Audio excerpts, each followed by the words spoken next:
Em nome do Pai que me criou, em nome do Filho que me resgatou, em nome do Espírito Santo que me santificou, divina vontade, reina na minha vontade.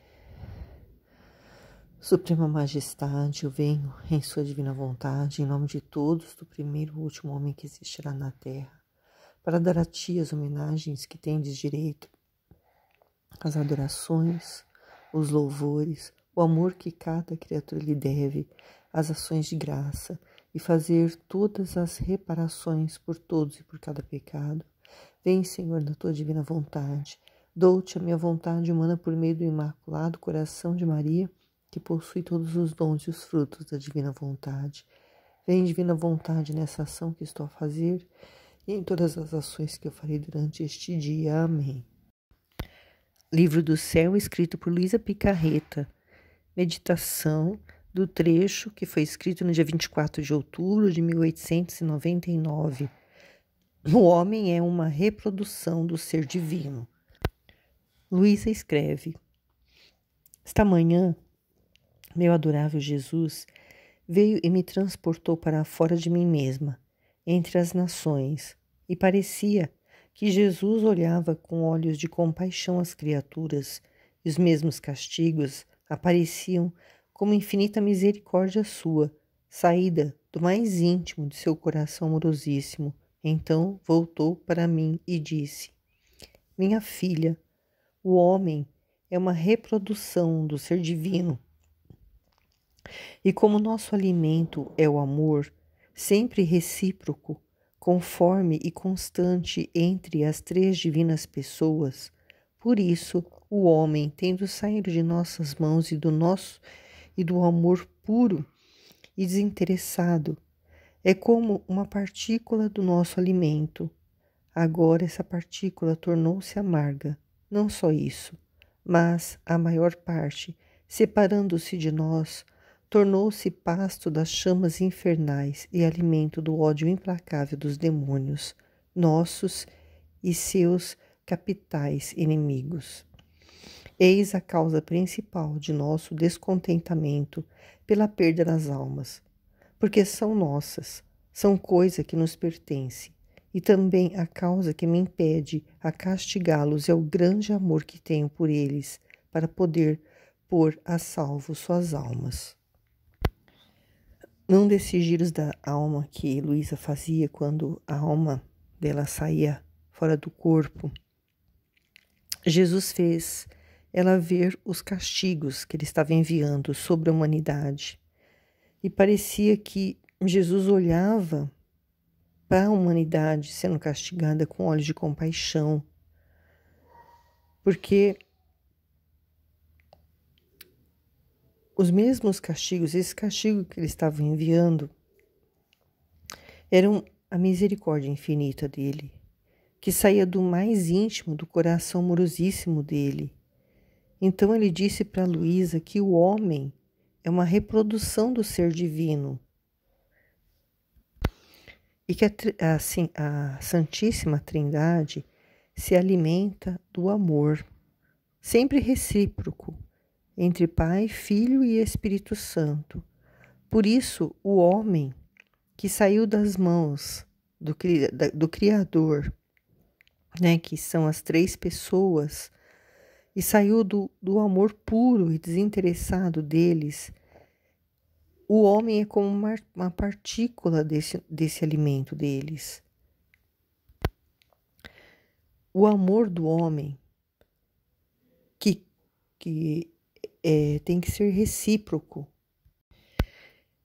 Essa partícula que é o homem, que é o alimento, que alimenta esse amor, né, que há entre Pai, Filho e Espírito Santo, esse amor se tornou essa partícula, né, que é o ser humano, se tornou uma partícula amarga e separou-se deles, da Trindade Santa, e se tornou pastos das chamas infernais e alimento do ódio implacável dos demônios, que são inimigos de Deus, né, inimigos nossos também.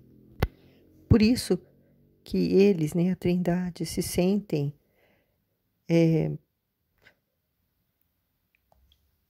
descontente pela perda dessas almas, porque essas almas são deles, né? São coisas que pertencem a eles.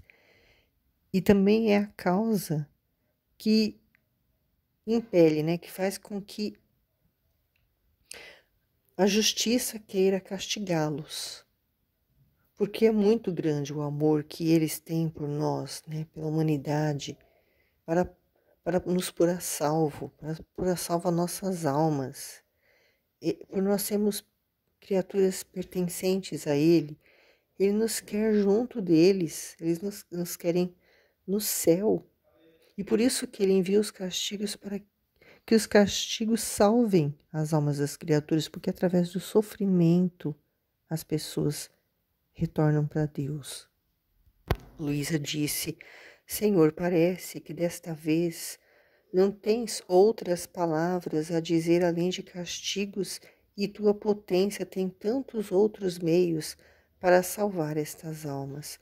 E além disso, se estivesse certa que toda a pena cairia sobre elas e você ficasse livre sem sofrer neles, me contentaria, mas vejo que já está sofrendo muito, porque aqueles castigos que tem mandado, o que será se continuar mandando outros castigos?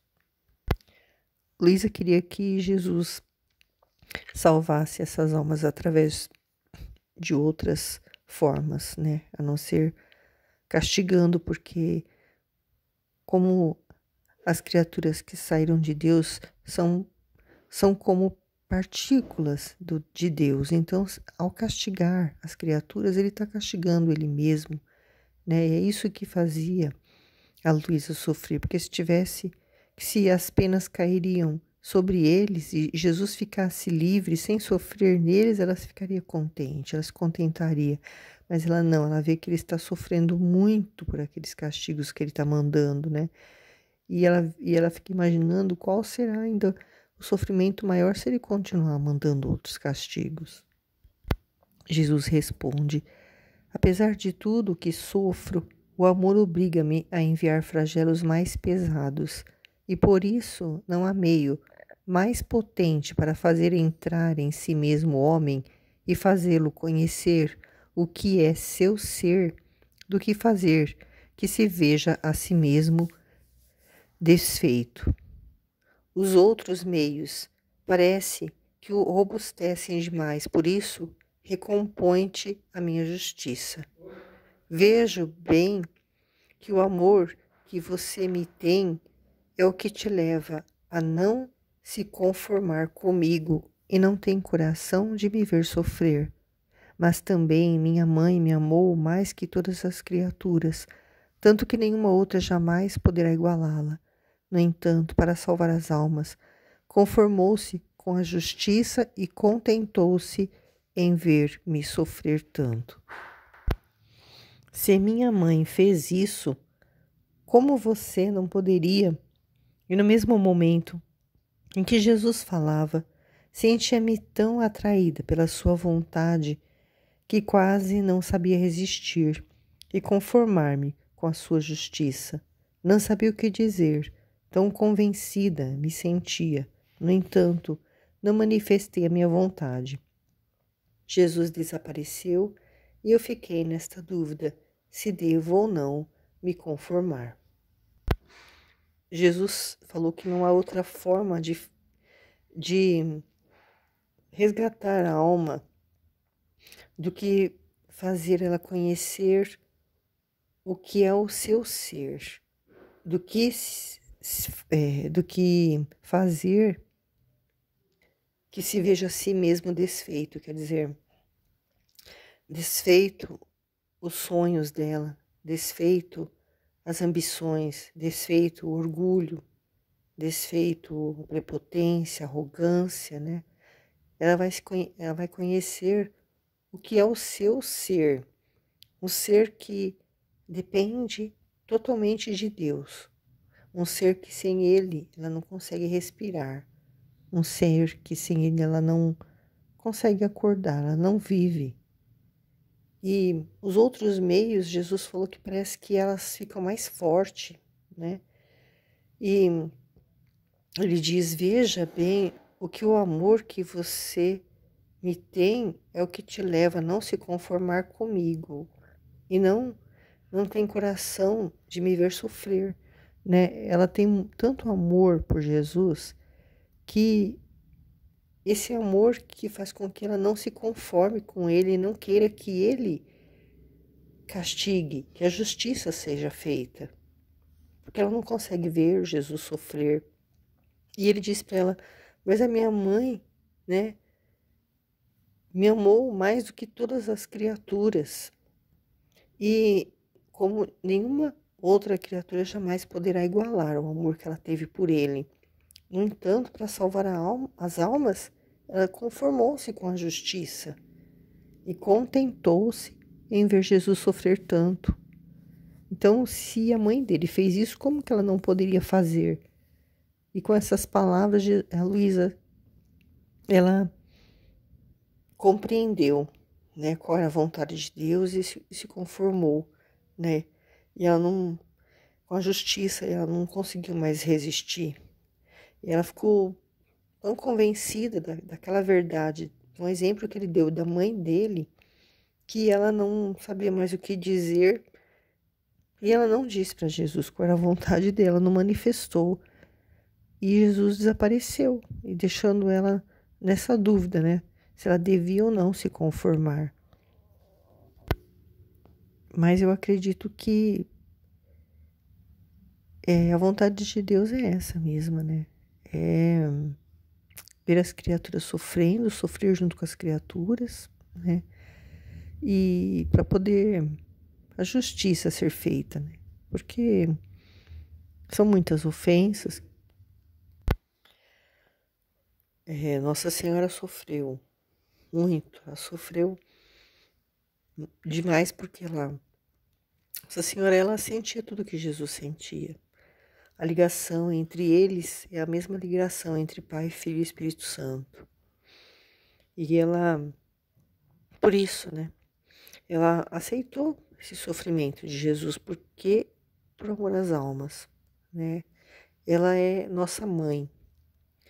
E a mãe, ela sofre ao ver os filhos sofrer, mas ela sabe que aquilo ali é para o bem deles, né? Ela sabia que o filho dela estava sofrendo por um bem maior, né? E porque Jesus era filho dela, mas nós também somos. Então, um filho sofreu por todos. E ele continua, né? Continua sofrendo, continua tendo misericórdia, continua nos perdoando, continua nos amando, continua nos querendo no céu. E principalmente, ele quer agora que nós também, como a Luísa, nos aceitemos a vontade dele. Nos conformemos com a vontade de Deus. Aceitar não só os sofrimentos, mas tudo que nos acontece, de bom ou de ruim. Aceitar tudo. Viver na divina vontade é isso, é resignar, formar um vazio e deixar Deus agir em nós, através de nós, né? E assim ele poder continuar reparando, continuar dando as glórias ao Pai que nós deveríamos dar, né? E assim ele continuar realizando a obra dele que ele começou. E nós, né, estamos assim nos preparando para o reino da divina vontade que vai ser estabelecido na terra, onde nós viveremos assim, né? Como ele descreveu no início, né? Como a criatura foi reprodução do ser divino, né? É o alimento de amor deles. E que nós possamos mesmo ser essa reprodução do ser divino, né? Vivendo na divina vontade. Esse é o desejo da Santíssima Trindade. Amém.